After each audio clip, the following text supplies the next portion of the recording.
to be more patient with each other. Yep. And that's a good thing, you know.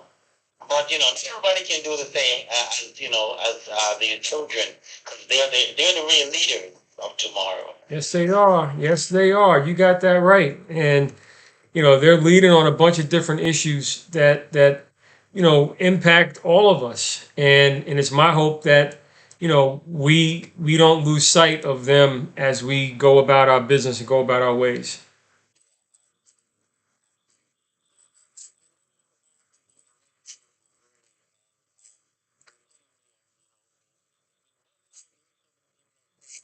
You know, moving slowly, not running. You know, it's like it's slow. Nothing is happening.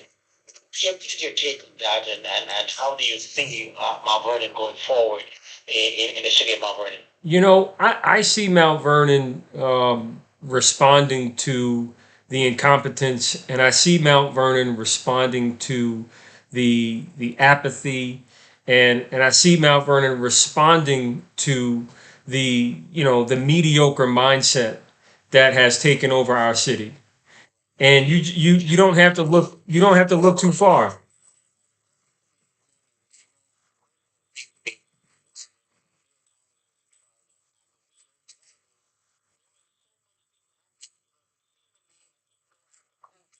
You know, the ghost town era, and I'm like, well, we have to change that, and if we change that, it's bringing people together. But we still need somebody who can bring them together and feel that you were a brother who was out in the community every single day, reaching out to people, finding out how their quality of life is, and being concerned, not just talking, but actually seeing you out there. How do you feel about that now? You know, Now that I you're there. I feel frustrated to not be able to help Mount Vernon with its quality of life, because I know that we can have a much better experience as residents. We certainly pay the highest taxes, and we certainly pay exorbitant, unnecessary fees. And I just want to remind everybody that one of the first things that this new administration did was raise their own salary after a few days on the job, and they went on a hiring spree, hiring a bunch of people with big promises to turn things around. Meanwhile, all they did was break things and take credit for work that I sacrificed a significant amount for, and put even my family's life at risk for fixing things that need to be fixed. But when you look at the police department, look at the police department. I just want to stop there for a moment and just think about this.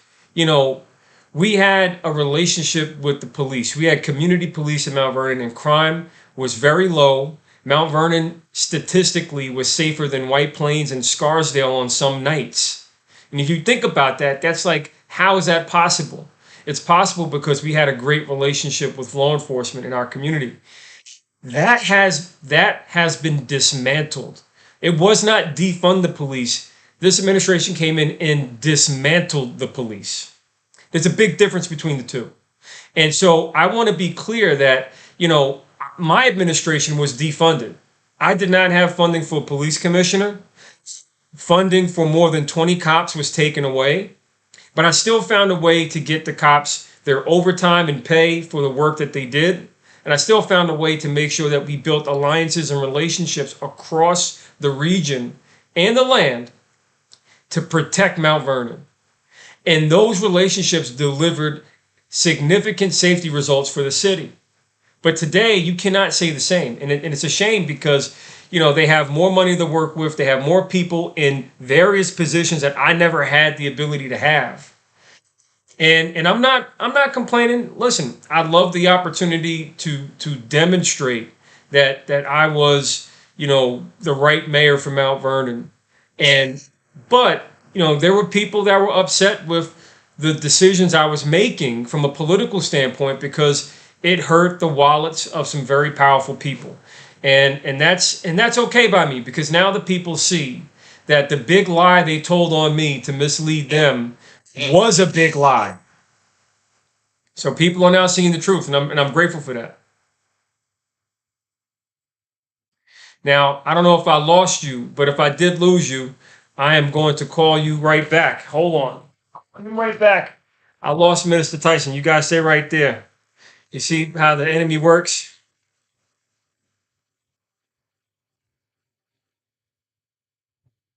So the enemy cut my line. Look at that. Bring it back, Minister Tyson.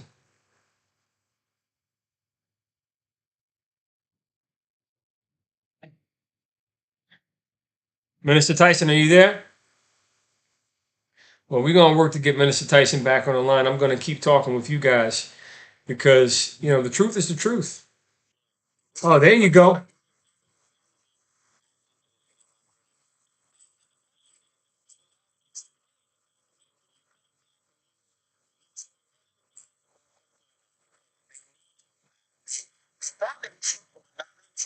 I'm I'm coming back and I'm counting on everybody's support.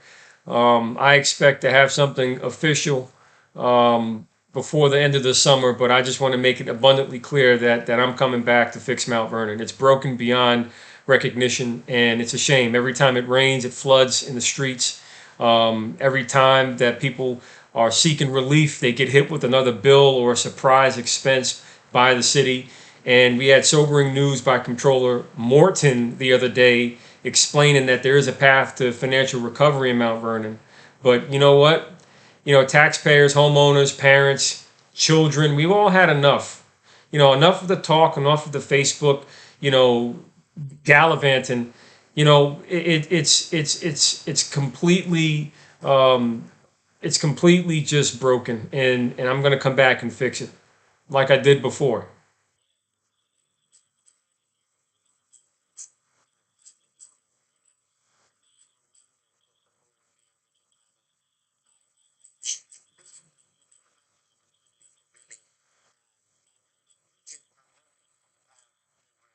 Here, and you came back and fixed those because the ambulance had to be going all the way around to get to the hospital before somebody could die. And the crime rate was really low in Mount Vernon because you partner with the federal government and also the state government to help you bring some level of safety in Mount Vernon. Yep. That's what you did, and I know because I was there.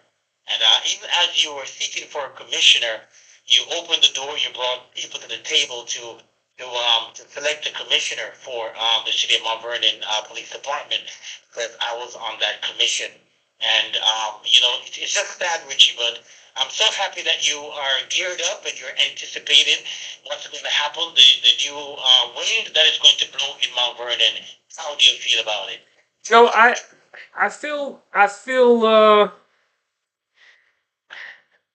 I feel at peace, and I feel that we're in the middle of the storm, but I feel that there's nothing like having inner peace, and I'm at peace knowing that the work and the vision that I have for Mount Vernon is the right vision, and the things that I was working on were correct. And I just want to remind everybody that back in 2017, we had a conversation going with electric vehicle companies to procure over 300 electric vehicles for the city. We were going to give about 100 or so to the city, the workers, the municipality for the police and different uses. But then we were going to do another 150 vehicles for the taxi industry in Mount Vernon. We were talking to Nissan, and Nissan sent us a vehicle to as a city hall, and this was an ADA accessible design taxi, so anybody with any type of ability could use it. You didn't have to wait for that big bus to come. So the point I'm making is, and I just want to make it a specific point, is those were seeds that we were cultivating for moments like COVID, so that everybody was ready to, respond and be ready for a big change, even in gas prices. Think about it. If we would have had the infrastructure in place that I was building for electric vehicles, we wouldn't have had so many problems with transportation in Mount Vernon.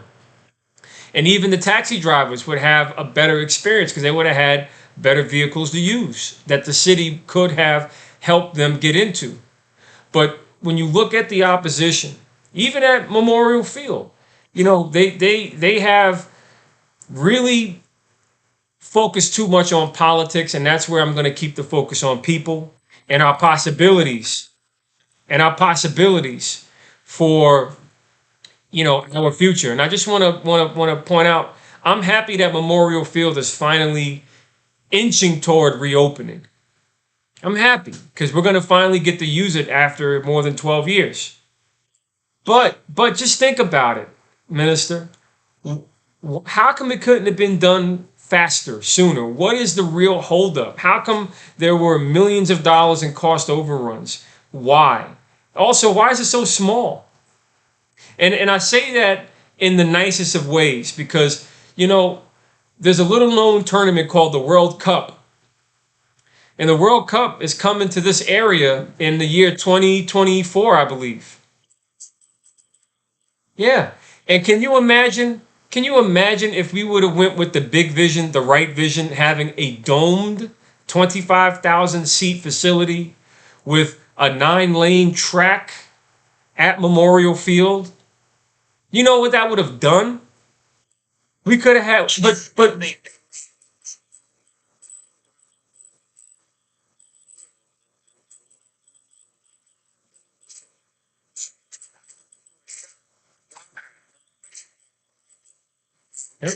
You had for Mount Vernon or even Fourth Avenue, to revitalize Fourth Avenue was so clear. But they said, oh, Mayor Thomas's ideas are too big and it's not going to happen. I mean, the mayor's job is to be innovative and to bring everyone to the table so that the city can grow and bring in more revenue so that we don't have to put so many stress on the citizens, correct? well, yeah, and I want to make an even more simple point. It's about jobs. It's about crushing taxes. It's about being in a place where you know you're safe. And that is not just ambition, that's a reality that we could create. And we can make it happen again. It'll take a lot more hard work because of all of the things that they broke. But they didn't break Mount Vernon's spirit. And No. that's where I'm excited because when I go out in the street and I talk to people throughout the community, they are ready. And I'm looking forward to, a really groundswell, a big groundswell of people, forgotten people that are frustrated and upset with the lackluster, mediocre results where people continue to take credit for things that they did not do. And they continue to try to perpetrate the big lie.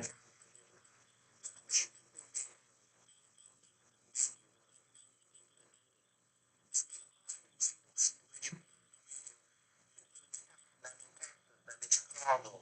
You're there learning how they do things in their city. So you are willing to go that extra mile to get the ideas and to bring back those ideas back to Mount Vernon so that our people can rise. And you have done so much for Mount Vernon for the little time that you were there. They didn't like that and they thought that you had too many big ideas.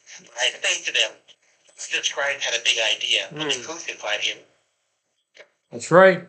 And even in the disciples, each of the disciples had their own struggles. They all had a lesson to teach. They all had some form of scar or scandal attached to them.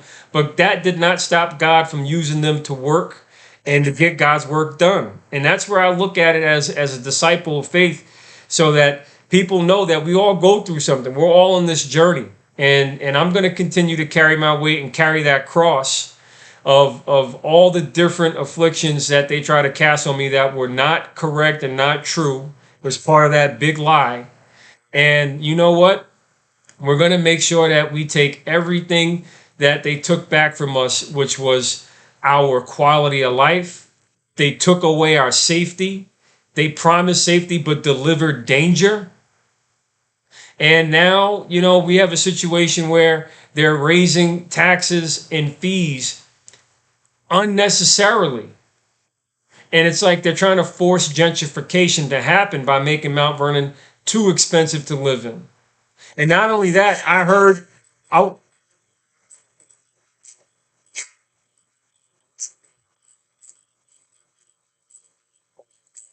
well, Treat and you tell the folks who, were bashing you, they really repented.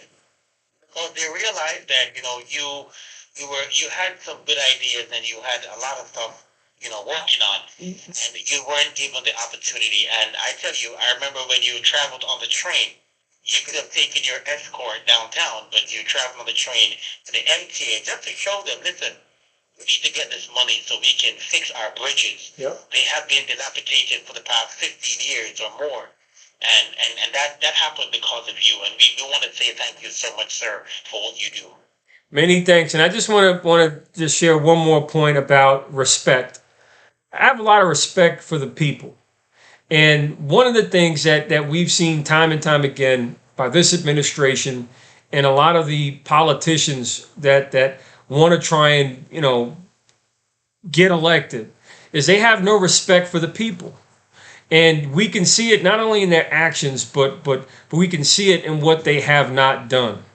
And one of the things that I want to point out recently that was done was a complete disrespect, complete disgrace in the denial of celebrating Jamaica Independence Day in Mount Vernon on August 6th. It is the 60th anniversary of Jamaica's independence, and all the efforts to try and celebrate Jamaica Independence Day have been denied by City Hall. And it's a disgrace because they're not alone. There are other communities, other populations very much like the Jamaican community that are being persecuted with tickets and denials of using their space to, celebrate their heritage.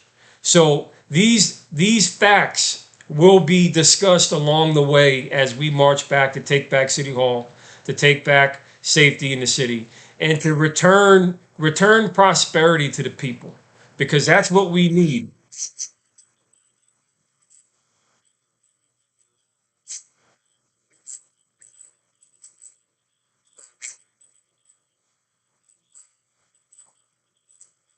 And Hmm. because been the city of Mount Vernon to celebrate Jamaica's independence all these years. Even before you got into office, Mayor Davis, our Mayor Clinton Young, and other mayors have done that. Well, you ask Future FM what happened to their event, and they'll tell you that it got canceled. You talk to Dazzles, what's going on with them? They used to shut down the street. They got no permission to do it. So you ask yourself, how can you be so disrespectful to the people of Mount Vernon to not even celebrate the heritage of your community? It's a disgrace.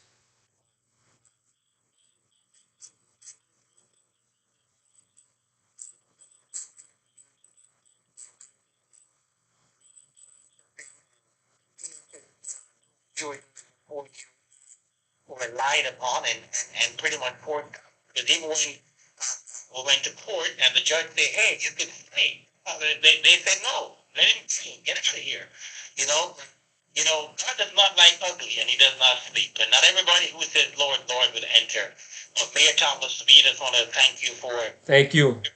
your tenacity, your love for the people of Mount Vernon, because you brought Fly in the city, you brought pop-up, barbecues and The circus. Mount Vernon City Fest and the circus. Yeah. Good thing. We missed it, and we can't wait to have it back because Mayor Richard Thomas is going to be back in City Hall, and I'm saying that right here. And he announces re-candidacy for the election of mayor of the city of Mount Vernon right here on the Gospel Show. Thank you so much, Mayor Thomas. We appreciate it so much. All right. Thank you. All right. God bless you, brother. God bless. Now. So yeah, I gotta come back. We gotta fix Mount Vernon. It's beyond recognition, and I'm looking forward to making it official very soon. So just stay tuned, and I look forward to everybody joining us. So start telling your friends, your neighbors that we're going to fix this. We're going to help our schools. We're going to help our community. We're going to help our seniors. We're going to help our kids. We're going to help the police. We're going to help DPW. You'll see Mount Vernon's going to rise and shine again because we've been rocked to sleep with nothing but, lies and lackluster performance and a whole lot more drama than we've ever really expected or deserved. But the real issue is going to be with our finances. And finally, we finally have a focused conversation with real facts on our finances. And look, they tried their best to blame me for it, but it wasn't me. It was, as Controller Morton pointed out, the past controllers, and there are a lot of issues that we have to address as a result.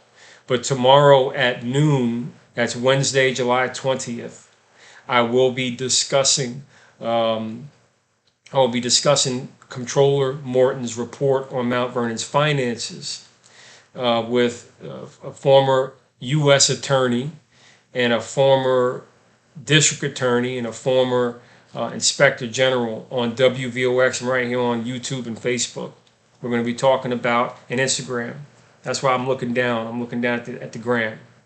So I just want y'all to know that I'm going to be talking about Mount Vernon's finances in a very serious manner tomorrow on WVOX at noon on what happened here. I hope you tune in and join in for a few minutes with us. And let's talk about some facts because I do believe that there's millions of dollars that belong to the people of Mount Vernon, and those millions of dollars can be returned to the people so we can have a better quality of life for our family, friends, our kids, and our parents. And thank you for the comment about me stepping into an impossible situation. It's true. And we did everything, and a lot was done. A lot of things that we needed, we have now. Like the food bank is giving out fresh food still. Big props to Shane Boogie for keeping that going. But also Memorial Field, it took a big fight for that. But guess what? We got it going. You can't make an egg without breaking. You can't make an omelet, without breaking some eggs. But nonetheless, I appreciate everybody for watching and know, as Minister Tyson, put out there that I'm coming back and I'm gonna make it official. I'm gonna make it official with the proper event and the proper announcement, so that everybody knows like it's on. We're gonna fix Mount Vernon.